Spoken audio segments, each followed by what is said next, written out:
જોઈ રહ્યા છો દાળ ને રોટલા ને સંભારો. હજુ જ્યાં જ્યાં મિષ્ટાન બનાવતા હોય એને નમ્ર વિનંતી છે, હાથ જોડીને નમ્ર વિનંતી છે કે મિષ્ટાન બંધ કરી દેશું.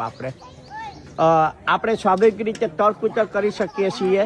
આપણે તર્ક કરવાનું કે કોઈ પણ વ્યક્તિ દિવંગત થઈ ગઈ હોય, વ્યક્તિની કમી હોય અને અહીંયા આપણે મિષ્ટાન ખાવું કે હાથવાનાનું હુકરું ખાવું એ વ્યાજબી વસ્તુ છે. તમે જોજો, વિચારજો જોઈએ.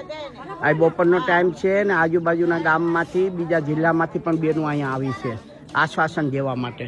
તો સવારના બહુ વહેલા નીકળ્યા હોય, જમવાનું શરૂ કરજો બેન, કરો જમવાનું શરૂ કરો જમવાનું શરૂ કરો. બધા દૂર દૂરથી બધા આવ્યા હોય તો તમામને નમ્ર વિનંતી છે કે આપણે હજુ જ્યાં જ્યાં મિષ્ટાન બનાવતા હોય ત્યાં મિષ્ટાન બંધ કરી દઈએ.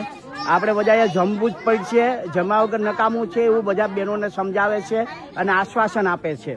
અનુસૂચિત જાતિ સમાજ હવે ડગલે ને પગલે ખૂબ આગળ વધી રહ્યો છે, લાગણીશીલ છે, પ્રેમાળ છે અને એકબીજાને લાગણીનું પણ આદાન પ્રદાન કરી રહ્યા છે. તમામને નમ્ર વિનંતી છે, તમામને અનુરોધ છે.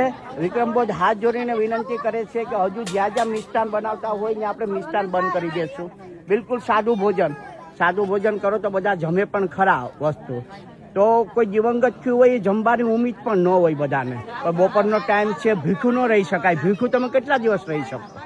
નમ્ર વિનંતી છે, નમ્ર અનુરોધ છે કે હજુ જ્યાં જ્યાં 10% જ્યાં જ્યાં મિષ્ટાન બનાવતા હોય આપણે મિષ્ટાન બંધ કરી દઈશું.